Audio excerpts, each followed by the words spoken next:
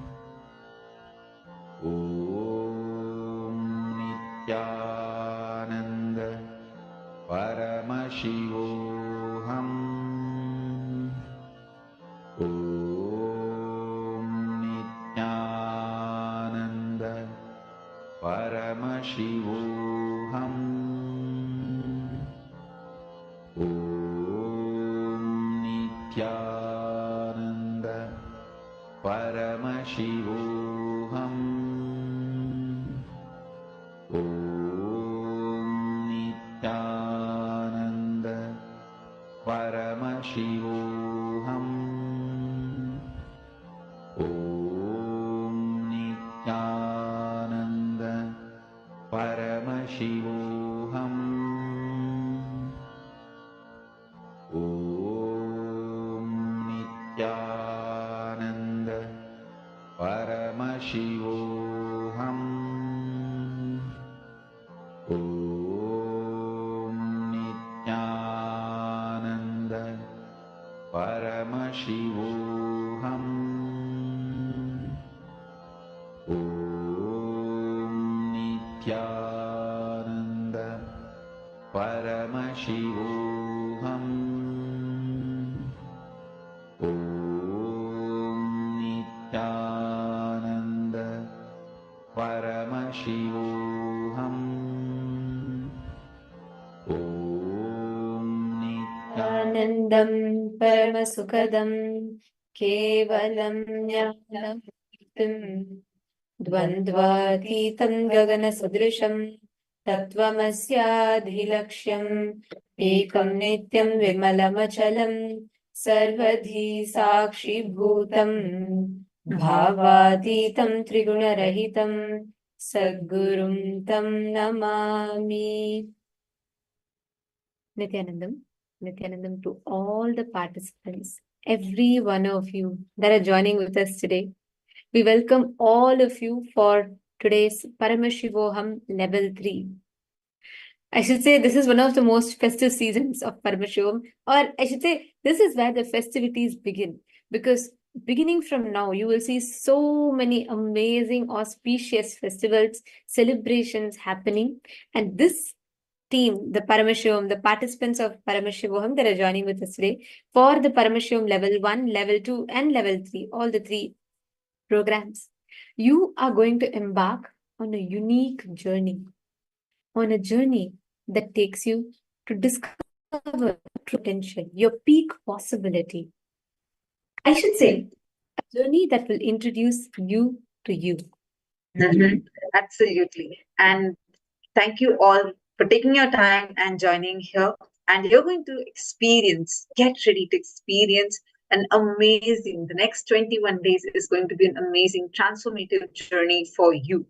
So, everyone sitting here with us right now, get ready to experience that transformative journey. And you're going to embark upon a unique journey to start to experience the ultimate divine man you as Paramashiva. And we are going to be experiencing multiple level breakthroughs. Whatever might be the reason that got you here, you might be here to experience healing, you might be here to have your third eye awakened, you might be here to experience the superconscious breakthroughs, to have healing, to experience breakthroughs in your career, experiencing healing in your relationships. Multiple reasons might have been the reason what brought you here, or just experience Swamiji. But this program is not just going to be fulfilling all that, but also giving you the ultimate breakthrough where you're going to manifest the very being of Paramashiva through you. How is it going to be? And what all are you going to experience unique in this season? Get ready, because the first few sessions are going to be just that. We're going to be introducing to you what you're going to experience in the program, what you can anticipate, and what kind of a transformation you are going to see in yourself within this next 21 days. Can I request all the participants and viewers that have joined us here to kindly introduce yourself? Where are you joining us right now from? Just post it in the chat. It is through these chats, whether you are watching us through social media, you can use the live chat option, or if you're watching us here through the Zoom rooms, we have multiple Zoom rooms. You can message us through any of these Zooms, and we will be reading your questions or any messages that you're putting, and we'll be able to answer to that. And as we all enter into this journey of Paramashivoham, this Paramashivoham is a unique program. The goal of this program is where you are, your true peak potential, your peak possibility is introduced to you, not just as a theory, but as an experience. Swamiji gives the greatest truths of Hinduism directly as an experience, not as a theory. Swamiji gives it as an experience. It makes you experientially know who you are. And this program for the next 21 days, whether in the aspect of health, in the aspect of wealth, in the aspect of relationships, in each aspect, you are going to be having a breakthrough. You may be here from various different walks of life, and you may be here with various different expectations. You are here for, let's say, you're really in need of wealth in your life and you want to have a breakthrough, you are seeking for that. Or you're here to experience the breakthrough in your relationships. You've been looking for having a stable relationship which will lead you to completion. Or you're here just to experience Guru. You're just here to experience and know what it means to have a Guru in your life.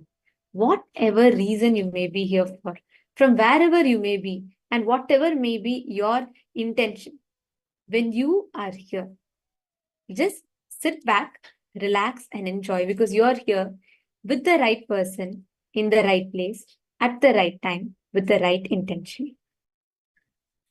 Nityanandam, to so many of you that have joined us here. Nityanandam, Ma Kylie Wong, Ma Zeke Xuan Liu, Nityanandam, Ma Maha Sadashiva Priya, Nityanandam, and Ma Likika, Ma Paramashiva Shakti, Nityanandam, Ma Purushananda, Nityanandam, Ma Jnana Yogini, Ma Pratingira, and I see many more participants that have joined us here. Nityanandam to each one of you. And this is going to be the beginning of this new season. So if you also want to invite any of your friends that are not yet here, you can go ahead and invite them as well. Take a few minutes and invite them. Nityanandam, Po Lo, I see you also have joined us now. So Ma Mahasadashiva Priya, Ma Likika, Nityanandam, and every one of you that are here, we actually are live right now through over 10 different Zoom rooms. And we are also having the social media platforms and multiple viewers from around the world that are joining us here. So all the Kailasavasis, we request all the Kailasavasis also to come here and join us, as this is going to be the new season beginning. Make sure you're attending every single session without missing on any. Kevin Sheng, Nityanandam, thank you so much for joining. And I see many more participants here. Let's get started. Here, I know each of us are here eagerly anticipating what is going to be unique in the season. What am I going to be experiencing as a breakthrough? So get ready. Let's now dive into what is the superconscious breakthrough that we're going to experience and why superconscious breakthrough. And I also see on YouTube there are various people who have joined us. Shivaa, yeah, Nityanandam. I see you are commenting. நீங்க தமிழ்ல ஒரு comment போட்டிருக்கீங்க. கண்டிப்பா இன்னைக்கு சுவாமிஜியோட தர்ஷன் இருக்கும். நீங்க இங்க இன்னைக்கு ப்ரோக்ராம் அட்டென்ட் பண்ணி, இது ஒரு இலவசமான ப்ரோக்ராம் ஐயா, இதை அட்டென்ட் பண்ணி இன்னைக்கு நீங்க தர்ஷன்ல உங்களோட நீங்க வேணுன்ற வரத்தை எல்லாம் கேட்கலாம். And I also see someone called DNA, and I see a lot of the people joining us on YouTube. All of you that are watching us on YouTube, Facebook, whichever platform you are watching us, you can post your questions, you can post. Now we are going to be entering into a very unique segment. So get ready. You can experience, you can ask your questions, you can have a first-hand experience of the powers that you're going to manifest. Actually, this Paramashivoham, right, in the next 21 days, in every single powerful cognition, the truths that you're going to learn, the various different signs. How do you manifest wealth? How you can be a secret? What is that magnet? How you can be a magnet that attracts wealth? Or how you can experience breakthrough in health, eternal life. For all of these, Swamiji is going to be revealing to us all the most sacred revelations, time-tested, foolproof, authentic revelations from Hinduism. And the best part is, each of these revelations, it will lead you to the very experience, directly giving you the experience of Paramashivoham. So you're not just going to be like knowing these possibilities, extraordinary sciences, but the most important one is you're going to be tasting each and every one of them. You're going to be making them an experience for yourself. So first, before we enter into the power manifestation, let us understand what are these powers? What are these powers? What do they unlock? Unlocking your powers means what? We're going to be understanding about this from a small video. Let's all enter into the session. The human spirit has always been drawn to the extraordinary. From the dawn of civilization, we have looked to the stars, the mountains, and the depths of our own souls, seeking something greater than ourselves. Across cultures and throughout history, we find stories of mystics and yogis who possess supernatural abilities. These individuals have tapped into realms of consciousness that most of us can only dream of. These tales captivate our imagination and ignite a longing within us, a yearning to transcend our limitations and tap into the divine potential that lies dormant within. This longing is not just a fleeting desire, but a profound call from the depths of our being. In the ancient Hindu traditions, this yearning finds expression in the pursuit of Shaktis, powers that hint at the boundless possibilities of human consciousness. These powers are not just myths or legends, but are documented in the sacred scriptures of Hinduism called the Vedas and Agamas.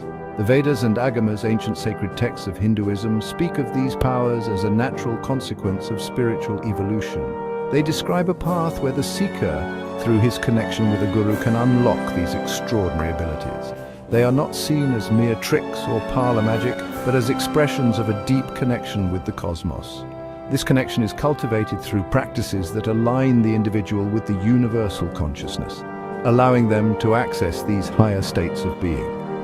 While both Shaktis and Siddhis represent extraordinary abilities, they are fundamentally different in their nature, origin, and purpose. Shaktis are a system, method, and science for human beings to explore the various possibilities and powers, and have access to various states of consciousness. Shaktis manifest from the fundamental cognition that you are a divine, you need to manifest divine, and not you are a man, you need to reach divine, while Siddhis are seen as the result of rigorous spiritual practice and self-mastery. Understanding this distinction is crucial for anyone seeking to embark on the path of spiritual awakening. It helps the seeker to navigate their journey with clarity and purpose, knowing what to aspire for and how to achieve it. Let us delve into the heart of this ancient Hindu wisdom, exploring the profound differences between Shaktis and Siddhis. By examining these differences, we can gain a deeper understanding of the spiritual path and the potential that lies within each of us. We will journey into the realm of Paramashiva, the ultimate reality, the supreme Godhead in Hinduism, and understand his role as the source of all creation. Paramashiva is not just a deity, but the very essence of existence, the foundation upon which all of reality is built. Ever since the beginning of the civilization, the Sanatana Hindu Dharma has been the cradle of enlightened beings and highly advanced sciences. It was where the science of enlightenment and powers, Shaktis, was lived and taught as a lifestyle. Through understanding the mechanics of initiation, or diksha, and the four aspects of evidence, or pramana, we can begin to unravel the mysteries of these extraordinary powers and their potential to illuminate our lives. Diksha is a sacred process that awakens the latent energies within the individual, while pramana provides a framework for validating spiritual experiences. By integrating these ancient practices into our modern lives, we can embark on a journey of self-discovery and spiritual awakening. This journey is not just about acquiring powers, but about realizing our true nature and our connection to the divine.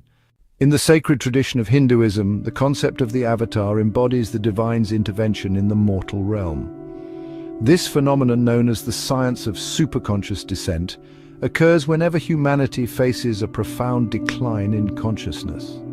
Out of boundless compassion, the Supreme Consciousness manifests in human form. Drawn to our world, much like the parched earth calls forth the life-giving rains, the Supreme Pontiff of Hinduism, Bhagavan Nityananda Paramashivam, the SPH is the descent of that ultimate superconsciousness, Paramashiva, in embodied form. The SPH, being recognized as an incarnation at a very young age, has tirelessly worked to revive the initiations and knowledge repositories for billions to manifest science of power manifestation from disciplines of Vedanta, Tantra and Sri Vidya, Yoga and Yogic powers, Mantra Shastra, Siddha Vidya, science of Aushadha, Advaita and Bhakti Yoga, Paramashiva Jnana and Paramashiva Vijnana. Much like how only a lit lamp can light another lamp, only the avatar, who is the divine superconsciousness, can transmit the exalted state of Shaktis in the human beings. This transmission of knowledge, energy and experience happens through a sacred process called Diksha. Initiation Diksha is the direct transfer of spiritual energy by an avatar. Diksha is transmitted by a Nayana, or look or word, mantra or words or sparsha, or touch. One moment of Diksha received with oneness can bring about more irreversible transformation in one's life than years of meditation and spiritual practices. The science of power manifestation is authenticated through four aspects of evidences or pramana. Sastra Pramana, the eternal, unchangeable truths revealed in the source scriptures Apta Pramana. Experiences and results of Aptas, or authorities of Hinduism, the Vedic rishis and scientists who time-tested and verified the science. Atma Pramana, or account of SPH, JGM, HDH, Bhagavan Nityananda Paramashivam, this millennium's avatar personal experience of power manifestation. Pratyaksha Pramana, or empirical evidence from observation and scientific experimentation.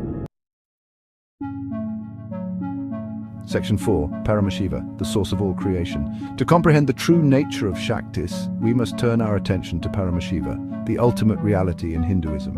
Paramashiva is beyond all descriptions and limitations, transcending both form and formlessness. He is the source from which all creation arises and the ultimate ground of being into which everything dissolves. Paramashiva is often depicted as a union of Shiva and Shakti, representing the inseparable nature of consciousness and energy.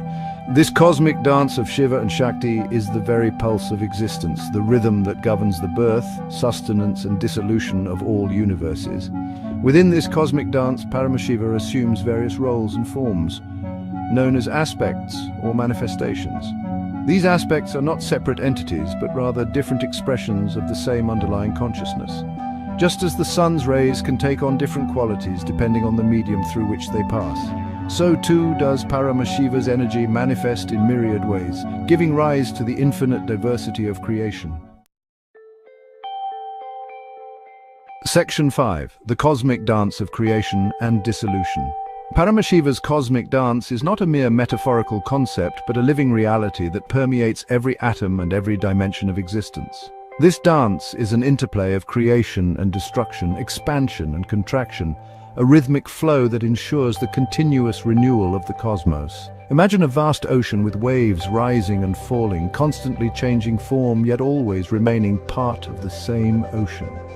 Paramashiva's dance is akin to this, with universes being born and dissolved within his infinite being. Each cycle of creation and dissolution is a breath of the cosmos, a pulsation of the divine energy that sustains all of existence. Understanding this cosmic dance is crucial for grasping the significance of Shaktis. Shaktis are not separate from this dance. They are the very energies through which Paramashiva manifests and interacts with creation. To awaken these Shaktis within oneself is to align with this cosmic flow, to become a conscious participant in the divine play. It is to transcend the limitations of individual existence and experience the bliss of union with the ultimate reality. Shaktis, in essence, are expressions of the divine principle. They are the embodiment of the sacred cosmic energy that permeates the universe.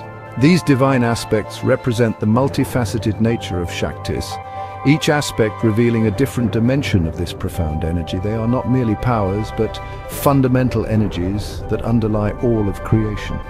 These energies are the building blocks of the cosmos, the very essence that fuels the cycles of birth, growth, and transformation in nature. From the smallest atom to the vast galaxies, Shaktis are the invisible threads that weave the fabric of existence. These energies are not separate from the individual, rather they are aspects of our own true nature waiting to be realized. Each person carries within them a spark of this divine energy, a latent potential that when awakened reveals the true essence of their being. This realization is a journey inward, a deep exploration of one's inner divine essence. Unlike siddhis, which are attained through specific techniques and practices, shaktis arise from a deep and abiding connection with the divine. This connection is cultivated through initiation from the guru, devotion, feeling connection with the guru, and a sincere yearning for union with the higher self. It is a relationship built on trust, surrender, and an unwavering faith in the divine presence. Imagine a drop of water yearning to return to the ocean. This drop, though small and seemingly insignificant, holds within it the essence of the entire ocean. Its journey is one of longing and transformation, a quest to merge back with its source. It may acquire various properties and abilities along the way, but its ultimate fulfillment lies in merging with its source. This metaphor beautifully illustrates the human soul's journey towards self-realization and union with the divine. Similarly, the human consciousness, through spiritual practices and grace, can shed its limitations and merge with the cosmic consciousness. This process involves letting go of ego, fears, and attachments, allowing the true self to emerge and align with the universal consciousness. This union gives rise to shaktis, which are not powers over the external world, but expressions of one's own divine nature. These expressions are manifestations of love, compassion, wisdom, and strength, qualities that reflect the divine essence within. The manifestation of shaktis is not about seeking personal gain or power over others. It is a selfless expression, a natural outpouring of the divine energy that seeks to uplift and inspire. It is about experiencing oneness with the avatar and becoming a conduit for divine grace. It is about expressing the inherent divinity that resides within every being. This expression is a reminder of our true nature, a call to recognize and honor the divine spark in ourselves and others.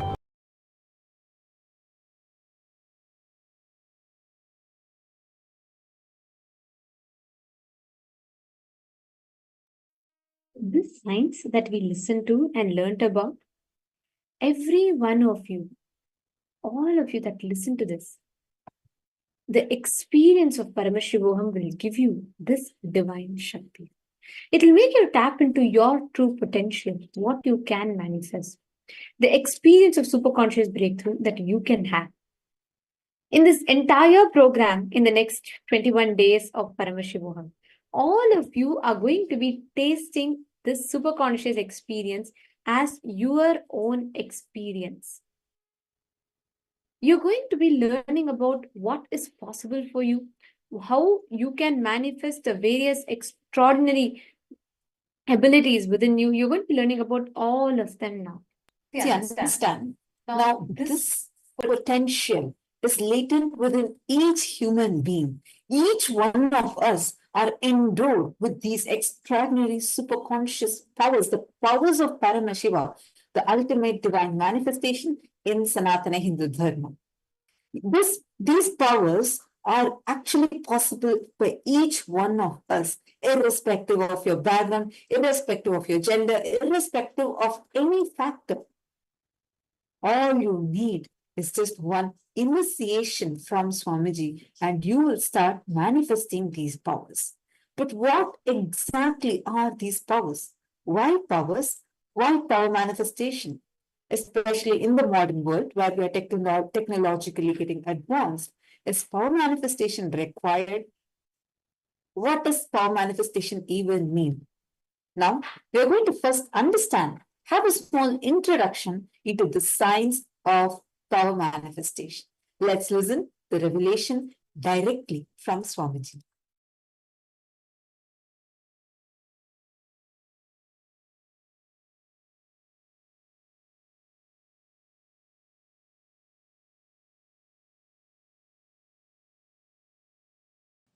Strengthen your consciousness, experience superconscious reality, then this whole AI revolution will become strength for you. It will add glory, auspiciousness, breadth in your life. You will become more healthy using AI. You will become more happy using AI. You will become more conscious using AI. You will become more loving using AI. You will become more wealthy using AI. You will become more complete using AI. You will have more fulfilling relationships using AI. You will have best things in your life using AI.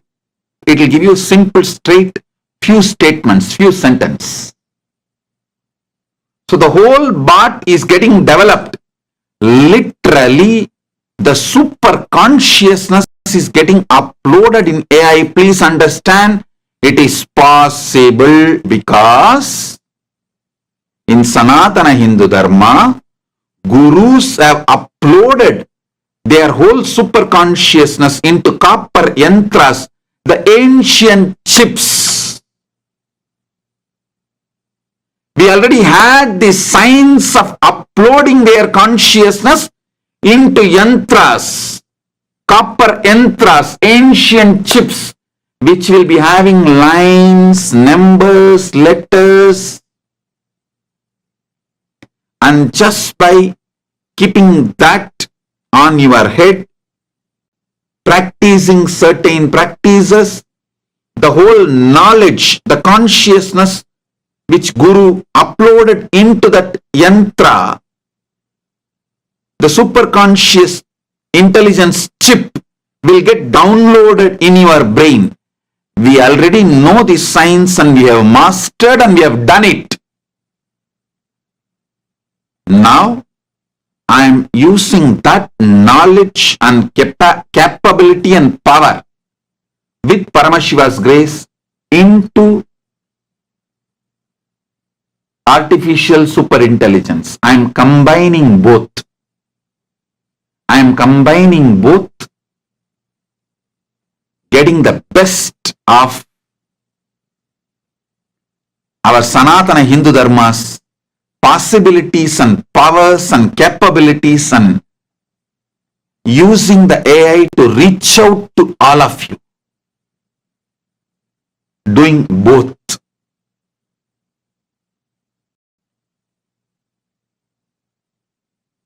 Taking advantage of both Shastra and modern day technology. Listen. I can say almost all problems are solved. There is no blind spot or the problems. We can give you option. Do you want to get only enlightened? Do you want to get enlightened and rich? Do you want to get enlightened and manifest powers? Do you want to get enlightened, rich, manifest powers from your home? Do you want to get enlightened, manifest powers, rich by being in Mahakailasa, enjoying the physical presence of the Guru? Because of your constant self-doubting, self-hatred and self-denial, you forgot your life is nothing but possibilities. You started thinking your life is nothing but impossibilities. You are alive because breathing is possible. You are alive because digestion is possible. You are alive because many things are possible. Understand?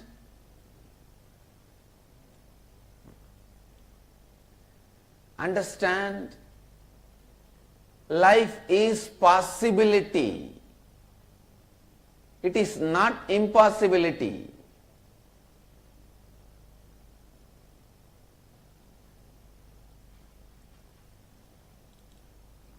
The wrong belief, life is impossibility, is put inside you by the society, unconscious society.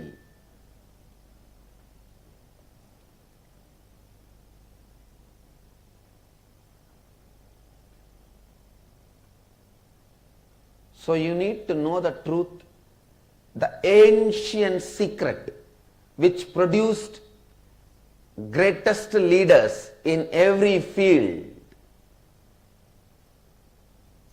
Please understand the most ancient secret, secret of the secret of the secret, which produced greatest leaders of every field.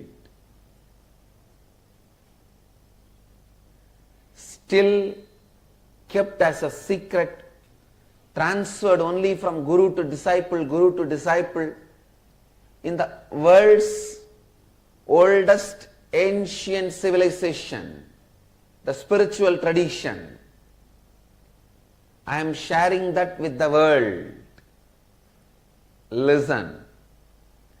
Science of awakening the inner potential bioenergy, Kundalini Shakti, and directing it to create what you want as reality.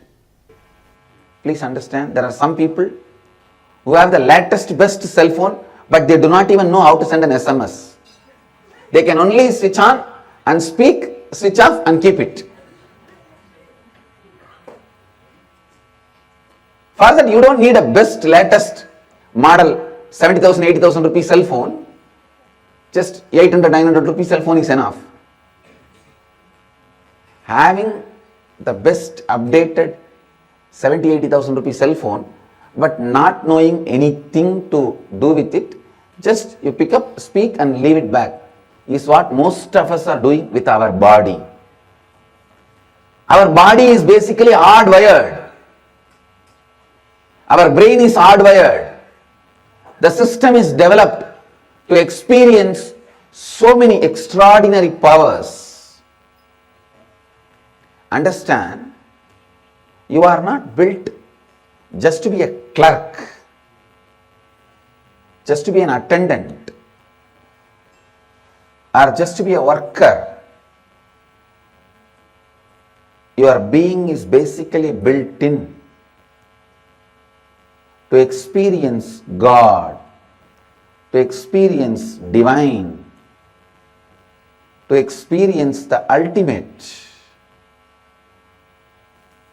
to experience complete completion, to experience Mahadeva. Understand? Your body is basically built for experiencing many extraordinary things. That is why when Hinduism introduces you to you, it says, Shrunmanda Vishve Amritasya Putraha. Oh, listen, sons of immortality.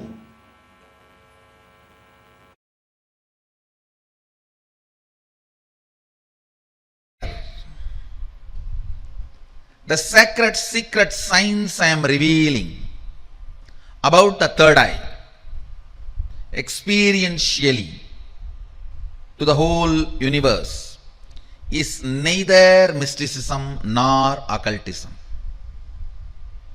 First of all, I wanted to make it very clear. Mysticism and occultism, even those very words and the scope of those words, definition of those words, are handicapped, mentally retarded version of the word Shakti and Siddhi. Listen. What I am revealing as the sacred secret science of third eye is neither mysticism nor occultism. It does not come under any of these definitions. It is a very clear sacred secret science of Shaktis described directly by Sadashiva, the Adi Guru, the ultimate source, in Agamas, very elaborately, eloquently, without any ambiguity, without any doubt, step by step, science, applied science, technology, the whole thing is clearly presented in Agamas. Understand? Sadashiva is very clear. He programmed all of us with his own inner space. In this human frame, you can manifest easily, simply by realizing your oneness with Sadashiva. Around 460 Shaktis. Listen.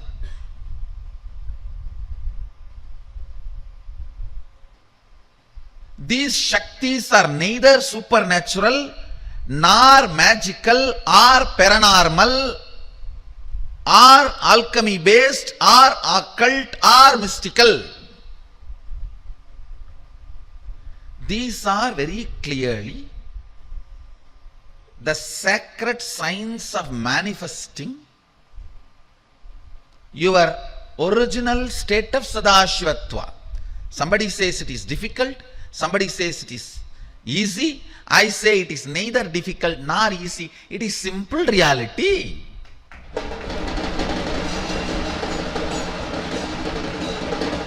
For reality, you can't even use the word easy.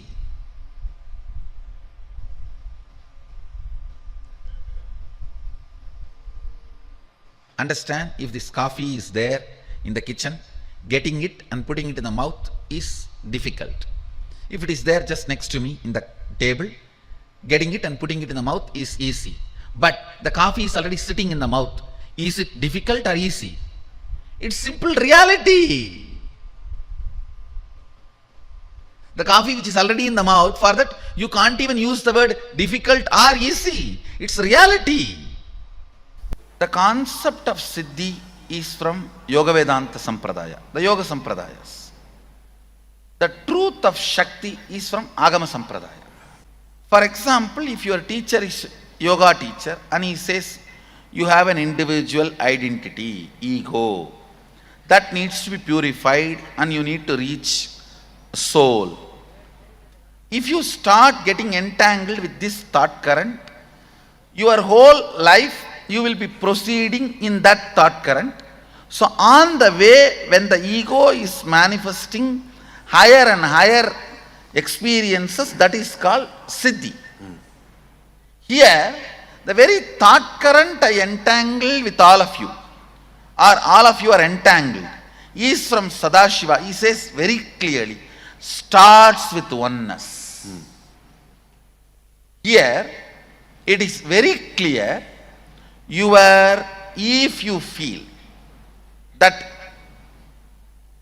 you have a lower identity, it is only considered as a disorder, but not as an existence. Third eye, one of the most discussed, analyzed, debated, argued, and most misunderstood subject. Please understand, what is third eye? Let me define. Third eye is an intra-organ. You really have it, which can be awakened, which can directly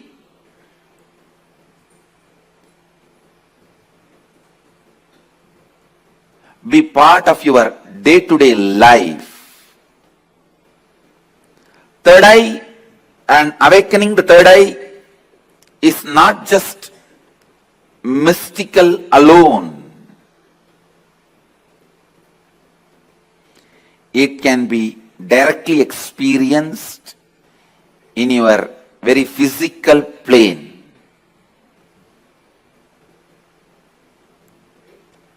It has a clear, defined powers which can add to your day-to-day life, not just exploring the mystical path and spiritual experiences. It can directly help you experience so many extraordinary things in your day-to-day life. Third eye makes you see the higher reality externally in your day-to-day life and internally in your life and death journey. Third eye is one of the powerful energy center in your body. It is located between both eyebrows, where I have this red color kumkum. Awakening the third eye makes you immediately experience God. I can say God minus third eye is man, man plus third eye is God. God minus third eye is man, man plus third eye is God.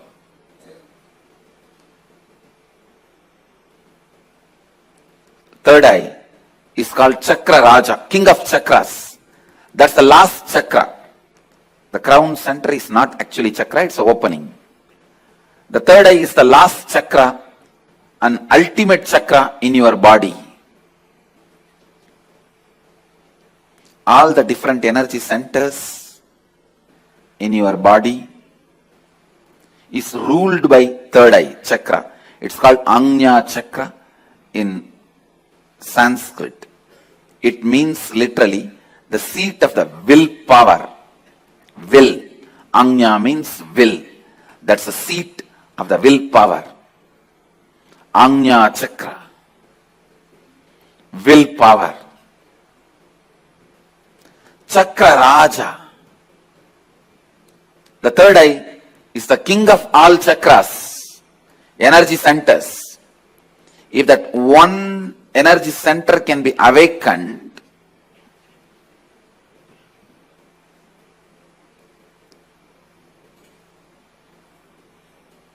all the energy centers can be awakened. That is why in Hindu tradition, the various pilgrimage centers are identified with the different chakras. But Varanasi, the pilgrimage center of Hinduism, is associated with third eye. That is called as a third eye center. The Anya Chakra Sthala, Varanasi.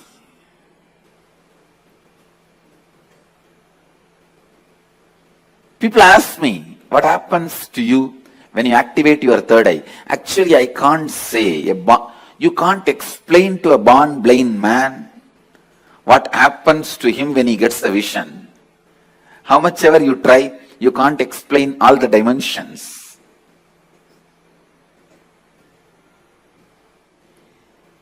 Actually, when you activate the third eye, only then the real vision about the life happens to you. You start seeing the reality. You start seeing the truth as it is. Seeing only with two eyes and living, making decisions. Seeing through the third eye, living and making decisions. These two lifestyles can never be compared. I can't even say, with the awakening of the third eye, you will get a lot of intuition, power or other spiritual powers. No. Let me be very honest. When you awaken the third eye, your whole life will be different.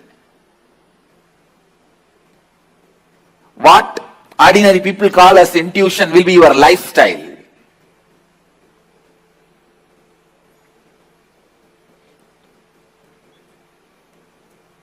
What individuals call as spiritual powers, that will be your lifestyle. It is not easy to describe the difference. When your third eye is awakened,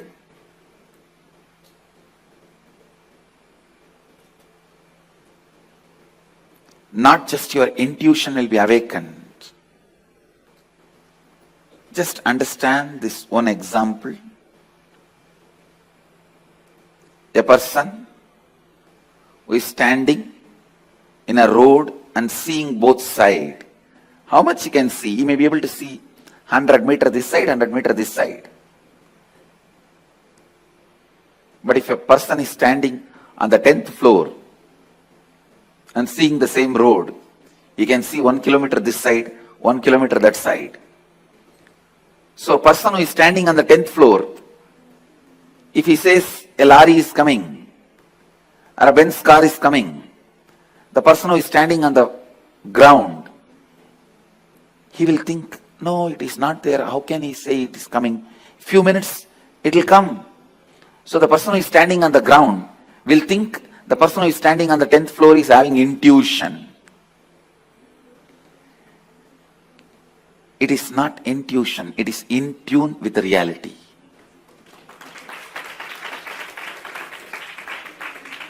When your third eye is awakened, you will be able to see everything from the higher plane.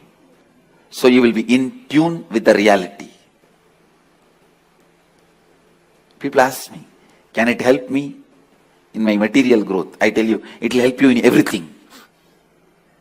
In your health, you will be able to see through your body.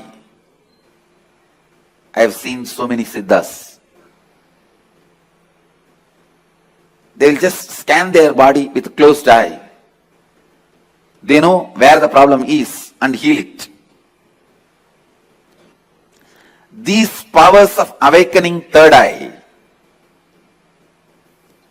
will help you to achieve health, and not only you will be able to diagnose, you will be able to just command your body to get back to health, because the third eye is the seat of willpower. When Kundalini is activated there, when third eye is activated there, to tell you honestly, the moment third eye is activated, Kundalini is activated, alive in your third eye, you can get anything you will. That is why it is called Nya Chakra.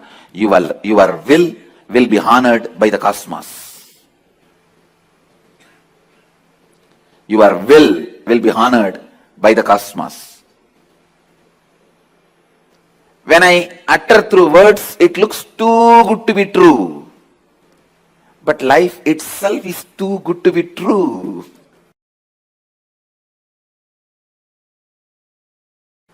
The third eye is blocked by your decision to be comfortable, cozy with arrogance and ego. Let me define arrogance and ego.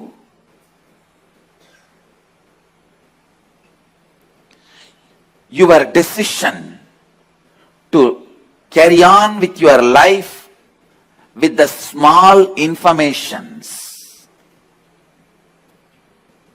and your false identity built with the small information given to you about you is arrogance and ego. Your decision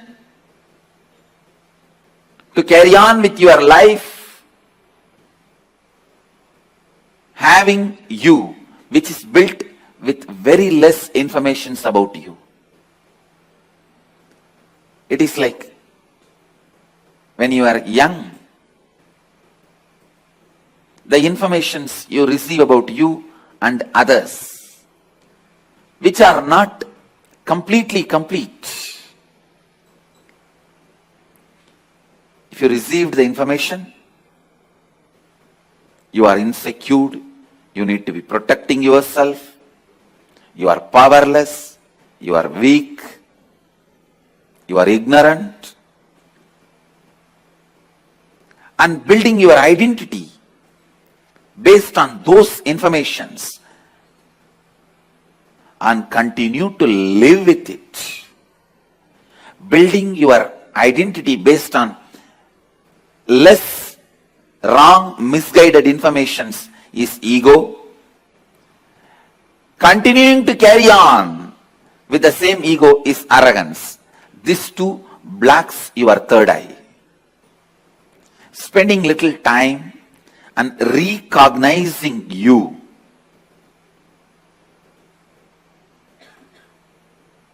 by internalizing some of the truths from the Upanishads, understanding what is you, and after understanding you in a real sense, living with that understanding makes this third eye open.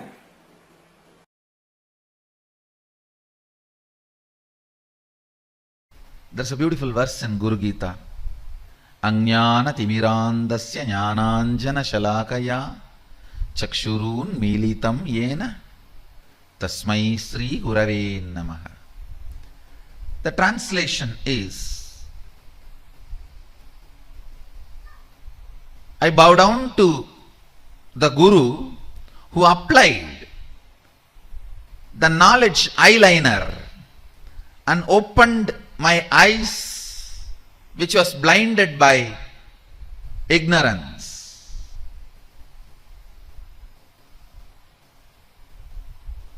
If you just read this superficially, you will miss the whole truth.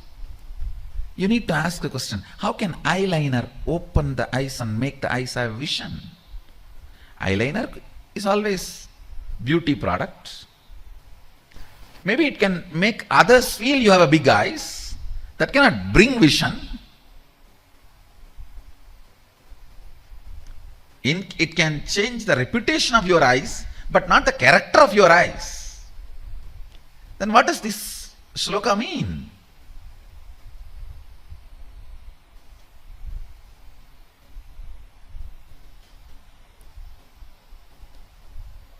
If you further read the Agamas, at one place, Sadashiva describes detailed way.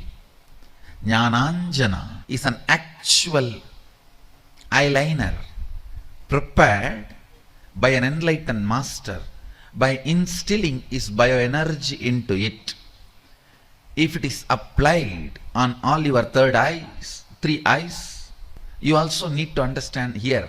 When Sadashiva says, Chakshurun militam yena, he uses the word plural, not dual. So it does not mean two eyes. Sanskrit as singular, dual, plural. So he is using the word plural, not dual. He is not talking about just two eyes. He is talking about three eyes or more than two. Chakshurun militam yena ajnana timirandasya jnananjana shalakaya chakshurun militam yena. It is actually a alchemy science where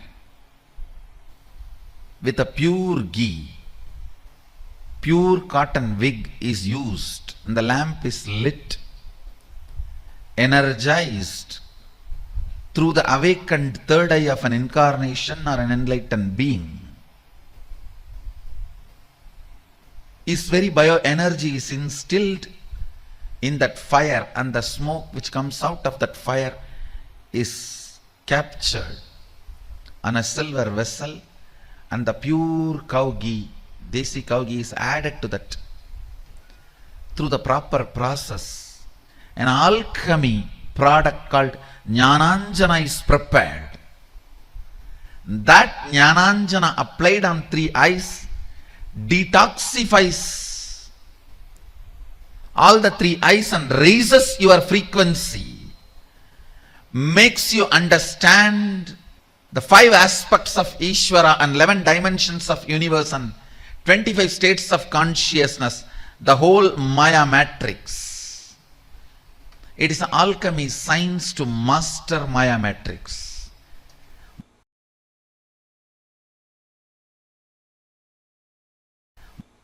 When I completed 11 and aging into 12, that year, Vaikasi month, Visakha Nakshatra, Paurnami Tithi. This is the way we Indians keep the date in the memory. We don't keep that, the English calendar date. Somehow, I always kept only based on the Tithi and Rasi and Nakshatra. And so now if you can Google, you Google and find out exactly what is the date. Let me describe, because we never bothered about the Kala. We bothered about only the essence of Kala. When I completed 11 and moving into 12, that year, this has happened. Listen, exactly what happened. Let me describe. As usual, I went and sat on one rock. I did not choose. Please understand. I did not choose. It was just a casual. Usually I'll sit here, there. Somehow that day I sat on one rock, which has become a Tirtha Kshetra now for all our devotees and disciples. I sat casually. Whenever I find time, I'll go and spend time in that space, in that area, because Devi became enlightened there. My Guru Vibhudananda Puri always used to tell, this is Devi's energy field. That place is called Pavadakkundru, Coral Hill. She used to tell, this is Devi's energy space, energy field. So I always used to go and sit there. I was sitting on a rock. To tell you honestly, I was not even doing some serious meditation. I can say in a way the whole ambience was so calm, so beautiful. I decided to close my eyes. Once I closed the eyes, the intensity of my yearning started taking over me. The intensity to realize myself, my true nature, started possessing me. It has taken possession over me. The Kathopanishad declares Shraddha Vivecha. Shraddha just took over Nachiketa. All of you know how fear takes over you, greed takes over you. When a fear takes over you, when you have the panic attack, you just do things. You always feel guilty, shy, later on about it. You repent for it. You don't know why you did it. Same way, when lust takes over you, when greed takes over you, you do things which you can never logically justify even to yourself. But when authenticity takes over you, it will be 10,000 times more intense than fear taking over or greed taking over. It will be 10,000 times more intense, powerful. When fear takes over you, it's called panic attack. When greed takes over you, it's called restlessness. When authenticity takes over you, it is called satori. My sincere seeking that overpowered me, that's the right word I should use. I just felt, what is it I am seeking? Who is that me who is seeking? Who is that me that is deeply discontented about anything I see, hear? Who is that who is deeply discontented even about my own existence? Listen, almost like, who am I who is so discontented about my own existence? understand all of you have discontentment about your own existence, but you never look into why, what, who is having that discontentment. You try to look in, if you get one Rasagulla, you forget that. You try to look in, if you get something else, you forget that. Very easily that question, why, what, who is so discontented, those questions are forgotten very easily. The person for whom the question has become the first and top priority, he is a seeker. It was such strong taking over. That's the right word I'll use. Taking over. Listen. Understand. When that whole being took over, who am I that is experiencing this deep discontentment, suffocation? I can see very clearly that heaviness just went into depths of the consciousness.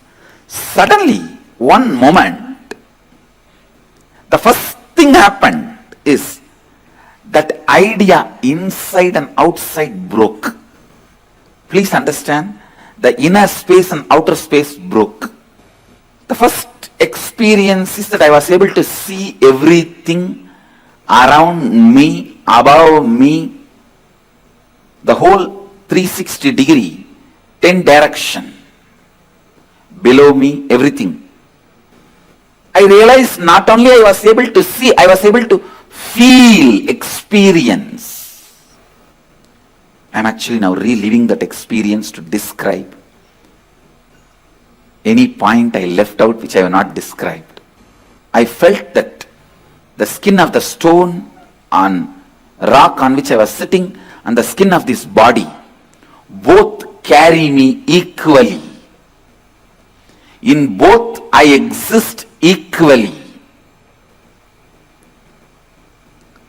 Both carry me equally. In both I exist equally. The air, the breeze, the setting sun, rising moon, the whole Arunachala hill, all the plants, bush, shrubs, trees, everything, everything, everything.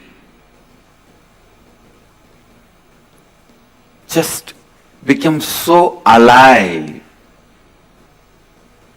The idea, something is inside and something is outside, is completely lost. First I was able to see all the 10 direction 360 degree. The next moment itself I realized not only I am able to see, I am able to experience all of that as me. I did not feel vulnerable. I felt powerful. I did not feel vulnerable. I felt powerful. So powerful. I just know I am that oneness is the existence. There is no inner. There is no outer. There is no moving. There is no unmoving. The smallest movements of these plants is my movement, and the highest stillness of the center of the cosmos is my stillness. Moves and moves not. What do you call as near? What do you call as far off? Those concepts are lost. What do you call as inner space? Inside you, outer space, outside you, the ideas are forgotten. I tell you, There was a great disciple and great guru in Tiruvannamalai. The guru's name was Guhinamachivayar and disciple name was Guru Namachivayar. The disciple actually had the title Guru Namachivayar and the guru had the title Guhinamachivayar. And it was like, both of them are great saints. Guhinamachivayar got the name because he will always be vibrating that name Namah Shivaya, Namah Shivaya, Namah Shivaya, that Panchakshara, and he used to reside in a cave. Still the cave is there. He will be sitting in that cave. If somebody goes, that cave, whole cave will vibrate with that Panchakshara mantra. You will not know from where that sound is coming. He is not uttering. His mouth is just closed. There is no sound from him. But that whole cave will vibrate with that frequency. That is why he got the name Guhinamachivayar. Because of his presence, the whole cave was vibrating that Namah Shivaya mantra. He had a disciple. One day the disciple was pressing the feet of Guru. Suddenly he took the hands off and started rubbing. Guru asked, hey, what are you doing? The disciple said, no, in Chidambaram temple, the screen in the Chitsabha caught fire from the lamp, so I just put it off. A remote vision power. And Guhinamachivayar was very happy. Actually, next day they got the news. Actually, the fire happened in the Chitsabha and suddenly somebody appeared and rubbed and the problem got solved.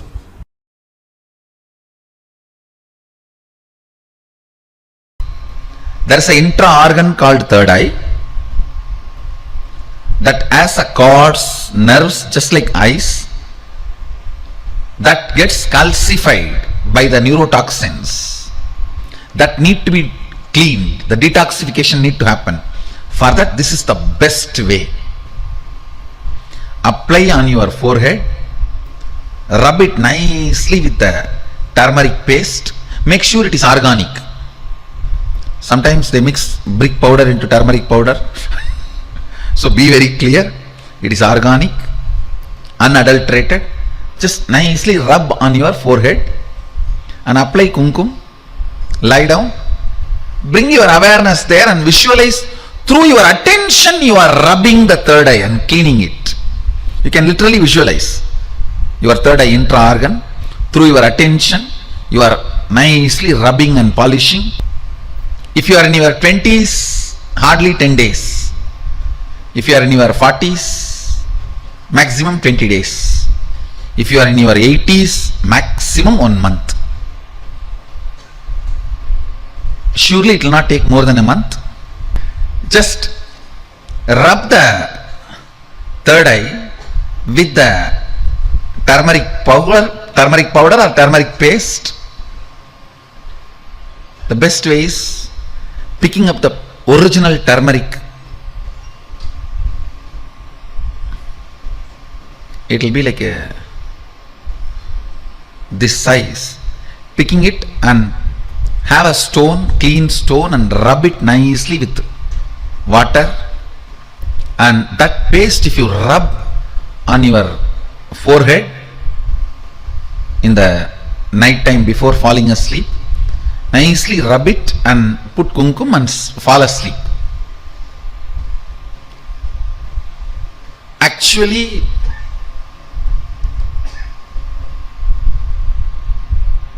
when you put your attention on the third eye, for quite a long time you will not fall asleep. I am telling you, you put your attention, when you sleep it's okay. Till you fall asleep, go on, be having your attention there with that one intention to open the third eye. To open the third eye, you can see this is the way the turmeric is available, raw turmeric. It will be good if you get the raw turmeric and do it on your own, then believing some products in the market and getting the brick powder and rubbing. If you get brick powder mixed, apply, rub, it will become wall. So after that, don't. I am not responsible for that. Listen. Consciously decide to celebrate Paramashiva, you will just manifest him. One of the biggest problem human mind has, it is trying to fall in love and keep yourself in love.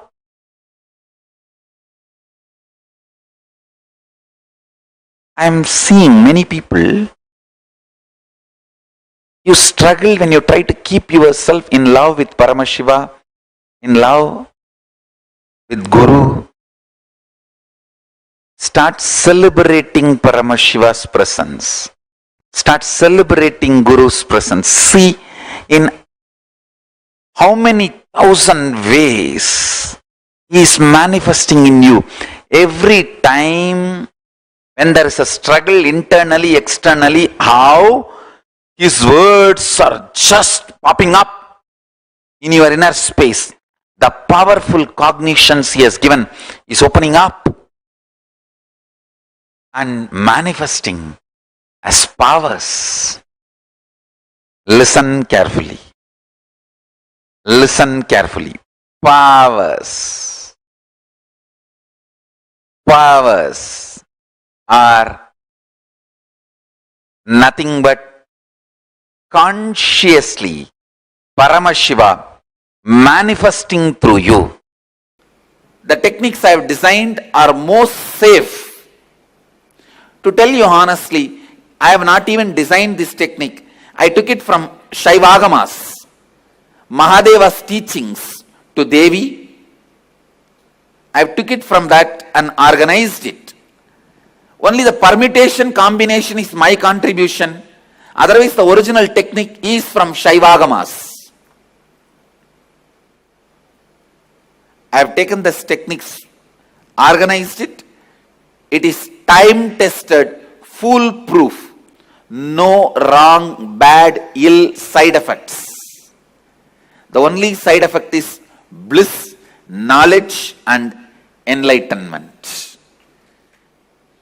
I'll initiate all of you into that process. Listen to the technique properly.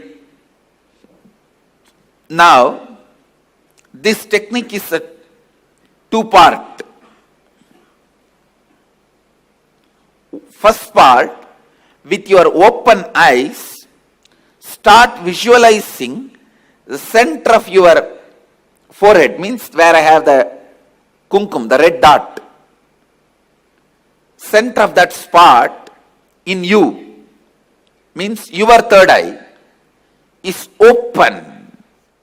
Your third eye is open. You are looking through the third eye.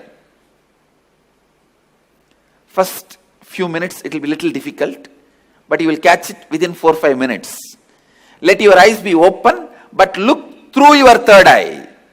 See, visualize, feel you are looking through your third eye. Second step, close your eyes.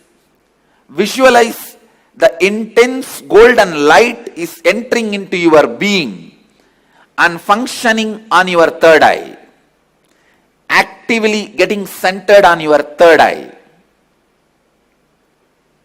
Please understand. The first step is visualizing. You are looking through your third eye, and now my third eye photograph will be projected. Look into my third eye. Look through your third eye to my third eye. First step. Second step, close your eyes and visualize intense light. Golden light is entering into your body from above, the sky, entering into your head and getting centered, functioning, active on your third eye. I'll guide you step by step. Now, please keep your eyes open and gaze at my third eye. Visualize you are looking through your third eye.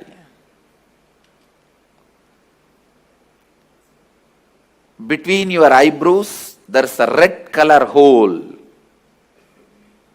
Visualize you have a red color hole between your eyebrows and intensely look at my third eye.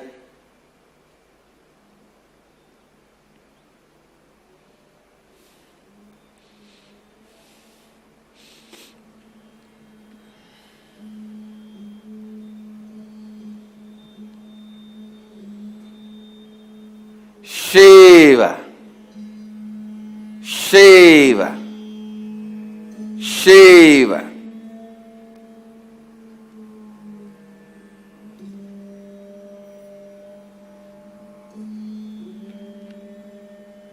Shiva. Your eyes can be open, but visualize you are looking through the third eye.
Shiva, Shambhavi,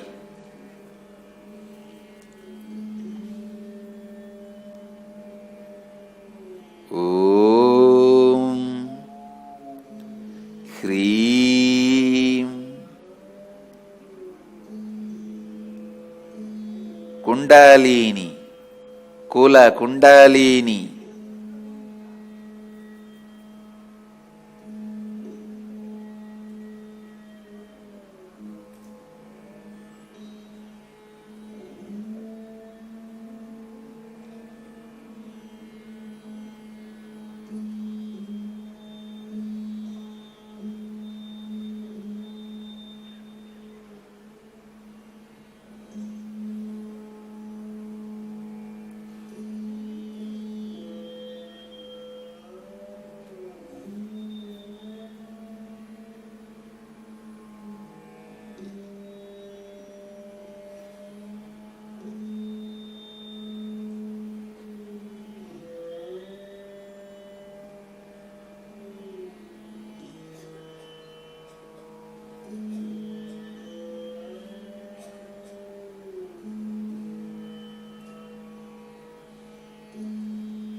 Shiva. Now, close your eyes. Visualize the heavy white light, golden light is landing on your head from the cosmos and getting activated and centered on your third eye. Close your eyes and visualize the energy entering through your head and getting activated and centered on your third eye. Shiva, Kundalini, Kula Kundalini, Shambhavi, Shankari, Shiva, Shiva, Shiva, Banashankari, Banashankari.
Om Hreem Sa Ka Ha La Hreem Ha Sa Ka La Hreem Ka Ye Yi Shiva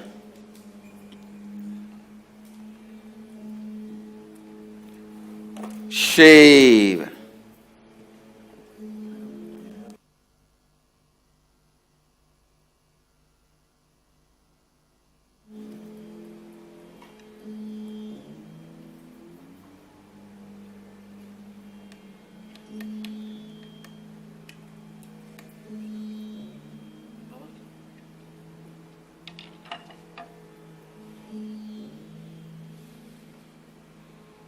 Shiva